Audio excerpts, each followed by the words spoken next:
Živijo! Evo, jaz se majčkeno privajam na spet bolj aktivno jesen, kajti čez poletje sem bila precej dopustniško naravnana. Zdaj pa me čakajo spet terapije, čakajo me skupine in eno temo, ki jo bom imela na skupini, bom delila danes tudi z vami. In sicer to je tema sram. Sram je precej močno čustvo oziroma za mnoge neprijetno čustvo.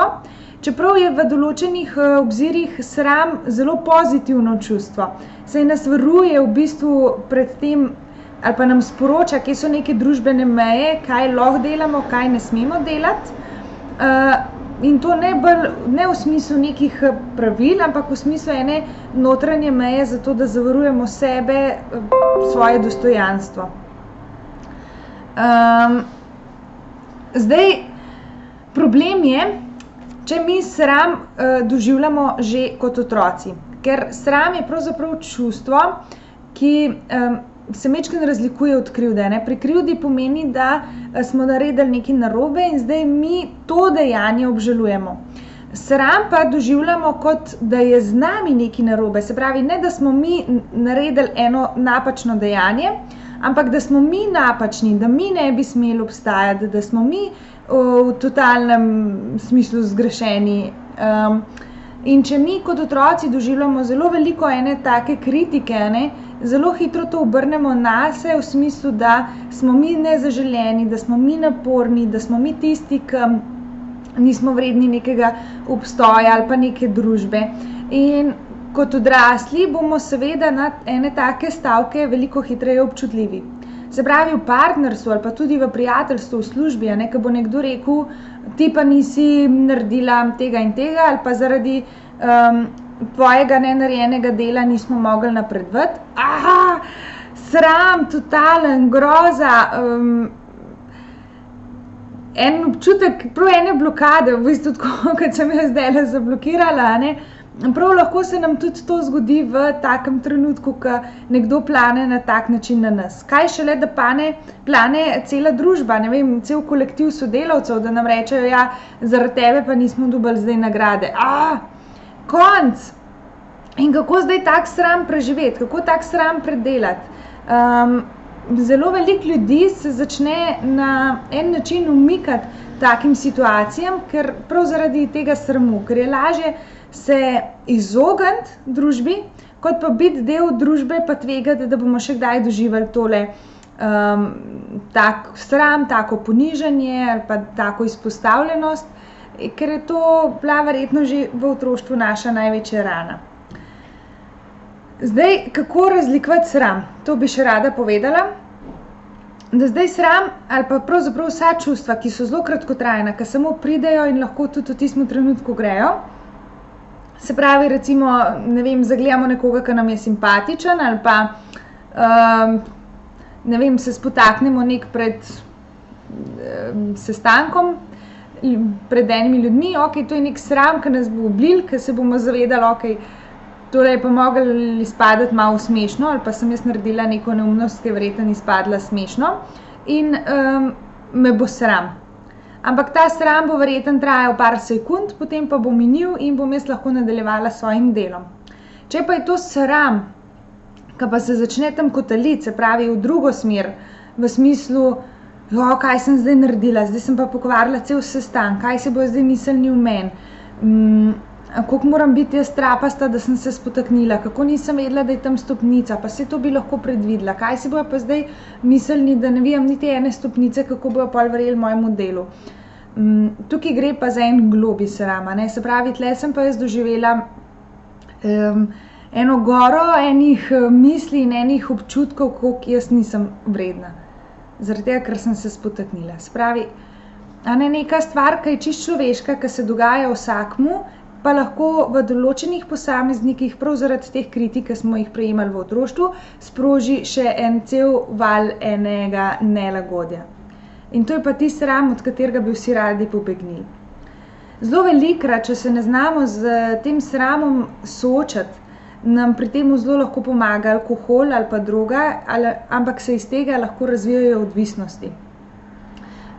Verjetno vsi veste, da če vas je bilo kdaj sram, pa ste, ne vem, spili kozarec vina, piva, karkoli, da ste se v tistem momentu počutili bolj družabni, bolj pogumni, več ste si upali, ker vse te droge in alkohol v bistvu te čustva majčkeno potisnejo na stran, a ne.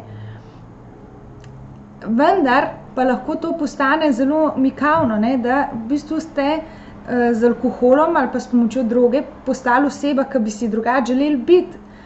In če boste to prevečkrat ponavljali, se seveda lahko razvije iz tega ven alkoholizem oziroma, kot sem rekla, neka odvisnost. Sploh zaradi tega, ker je tudi pri alkoholizmu oziroma pri starših, ki so na en način odvisni, pri otrocih zelo močan ta občutek sramu. Se pravi, kot bi oni nosili ta občutek sramu namesto naših staršev. Oni so pili, ampak mi pa nosimo ta sram, zakaj so naši starši taki. To je spet v bistvu en način, kako mi nase prevzamemo neko odgovornost za nekaj, kar se pravzaprav nam ne bi smelo dogajati.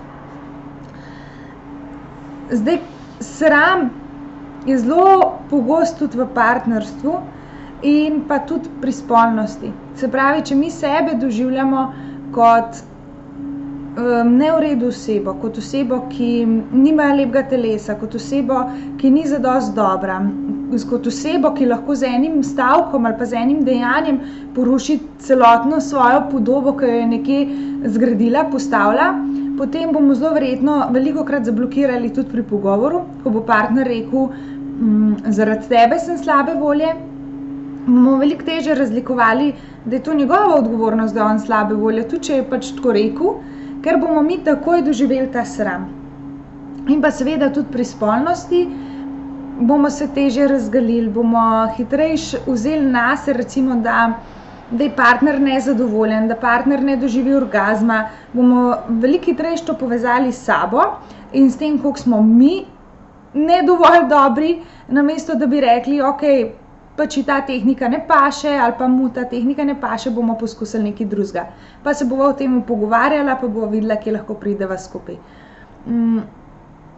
In seveda čista že ta telesna privlačnost, a ne, a se jaz počutim v redu v svojem telesu ali imam občutek, da lahko zaradi prevelikega trebuha ali pa zaradi preveč celulita izgubim to osebo, ki je zraven mene.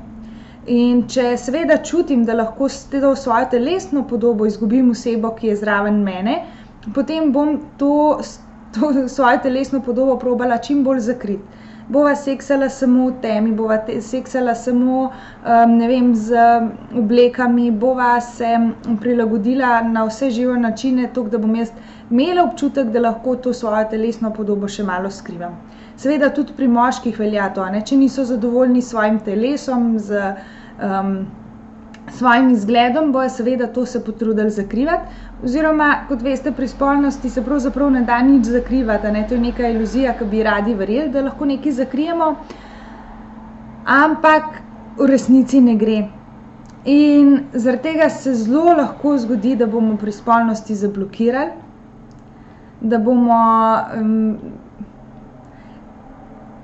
da se ne bomo mogli do konca sprostiti, da ne bomo mogli živeti tega, kar nam pravzaprav spolnost ponuja, ampak bomo bili zakrčeni in omejeni in se nekako probali v mislih, a ne, če ne drugega, ukvarjati s tem, kako bomo izpadli, če bomo všeč partnerju ali ne bomo, bo zadovoljen ali ne bo, namesto da bi se pravzaprav prepustili pa začeli uživati v tem, kar mi smo, v tem, kar mi čutimo, v tem, kar mi lahko doživimo v tem trenutku spolnosti.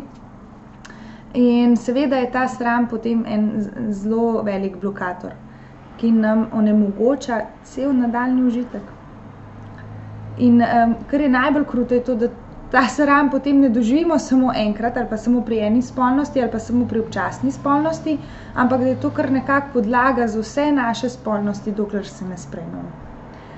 Ok, zdaj sem šla od otroštva do partnerstva, do spolnosti, skratka en tak lep pregled čez vse, pa še veliko bi se dalo povedati, ampak naj bo to za danes to. Jaz vam želim en sončen dan, sončno jesen in upam, da se še velikokrat slišimo, upam, da me spremljate, da me gledate, da sem vam všeč, tako da dajte mi kakšne lajke, kakšne komentarje pustiti, toliko da vem, da me spremljate. Lepo se imejte, živjo!